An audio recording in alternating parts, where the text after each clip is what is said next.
को प्राप्त नहीं होंगी। किम अहम तेन कुर्याम, क्या मैं उसके द्वारा करूंगी, मैं उसका क्या करूंगी। यद एव भगवान केवलम अमृत तत्व साधनम जानात, यद कि एव ही भगवन, हे भगवान, यदि आप ही केवल अमृत के साधन को जानते हैं, अमृत तत्व के साधन को जानते हो, तद एव में ब्रूहि, तो वह ही मैं माने मुझसे, ब्रूहि माने बताओ, तो वह ही मुझे बताओ। याज्ञवल्क्य वाच, याज्ञवल्क्य बोले, प्रिया न सती तुम प्रियम भाष्य, ना माने हमारी, प्रिया सती हो, मेरी तुम प्रिया हो, तुम प्रियम भाष्य और तुम अच्छा बोलती हो। आओ उपविश बैठो, व्याख्यास्मिते अमृत तत्व साधन से, तुम्हारे लिए मैं अमृत तत्व के साधन की व्याख्या करूंगा, मैं तुम्हारे लिए अमृत तत्व साधन की व्याख्या करूंगा।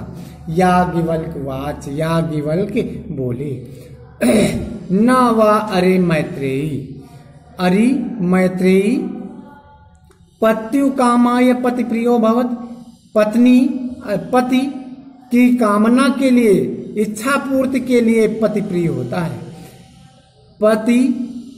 पति की इच्छाओं की पूर्ति, कामनाओं की पूर्ति के लिए पति प्रिय होता है।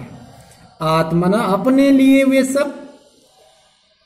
वे सब अपने लिए, अपनी कामनाओं की पूर्ति के लिए पति को पति प्रिय होता है। अपने लिए ही, अपनी ही इच्छाओं की पूर्ति के लिए ही पति प्रिय होता है। अपनी ही कामनाओं की पूर्ति के लिए पति प्रिय होता है।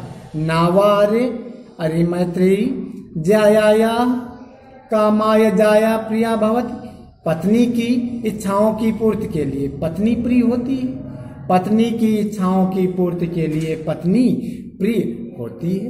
आत्मनस्तु वै कामाय जाया प्रियो, अपनी ही समस्त कामनाओं के लिए पत्नी प्रिय होती है।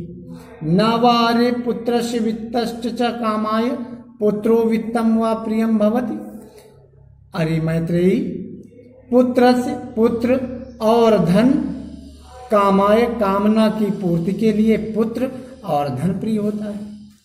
आत्मनस्तु वै कामाय पुत्रो वित्तम व प्रियम भवति, अपने लिए भी सब कामाय कामनाओं की पूर्ति के लिए, अपनी ही कामनाओं की पूर्ति के लिए पुत्र और धन प्रिय होता है। नावा अरे मैत्रेयी, सर्वस्य कामाय सर्वम प्रियो भवत, सभी अपनी ही कामनाओं की पूर्ति के लिए सब प्रिय होते हैं।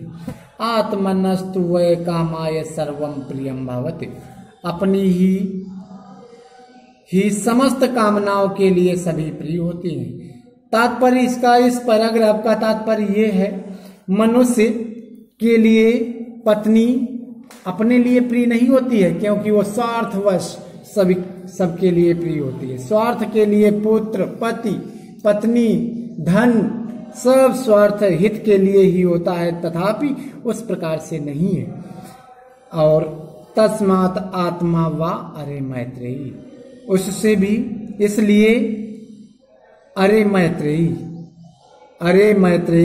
इसलिए यह आत्मा, अरे मैत्रेयी इसलिए आत्मा द्रष्टव्य देखने योग्य है, दर्शन करने के लिए सुनने योग्य है। हे मैत्रेयी, इसलिए आत्मा द्रष्टव्य देखने योग्य है, दर्शनार्थ दर्शन के लिए, श्रोतव्य सुनने के लिए सुनने योग्य, मंतव्य मनन करने योग्य, निदिध्यासित व्यस्त और ध्यान करने योग्य। निदिध्यासित माने होता है ध्यान, और ध्यान करने के योग्य। आत्मना खलु दर्शनेन इदम सर्वम विदितम भवत, इसलिए खलु माने निश्चय ही अपने दर्शन के द्वारा, जो अपने आप अपने दर्शन के लिए, दर्शन के द्वारा ही यह सब मालूम या ज्ञात, भवति माने होता है। अपने ही दर्शन के द्वारा ही यह सब कुछ ज्ञात होता है। निश्चय ही अपने दर्शन के द्वारा यह सब कुछ ज्ञात होता है। इसलिए आप लोगों ने प्रस्तुत पाठ को, आप लोगों ने इसका शिक्षण कार्य आप लोग पुस्तक खोल करके कर लेंगे, और जहाँ पे कोई भी दिक्कत हो तो कमेंट के माध्यम से आप लोग अवश्य करेंगे कि ये चीज़ हमारे परे है हमारे लिए, क्योंकि ये उपनिषद से लिया गया है और इसमें बड़ी बड़ी सूक्तियाँ भी, आत्मज्ञ एवं सर्वज्ञ सर्वस्य कामाय सर्वम प्रियम भवतु आत्मनस्तु वै कामाय सर्वम प्रियम भवति, ये सब सूक्तियाँ ही हैं, छोटी मोटे तथ्य नहीं है। इसलिए समझाने का प्रयास भी आपको अलग से भी किया है। तो आपको इसका संदर्भ, प्रसंग और पूरे अंश का हिंदी अनुवाद करेंगे। जहाँ पे दिक्कत आएगी उसको आप कमेंट के माध्यम से या किसी भी प्रकार से या विद्यालय खुलने पर आप लोग अवश्य पूछेंगे, ज्ञात करेंगे। बस इतना ही था। आप लोगों के लिए धन्यवाद।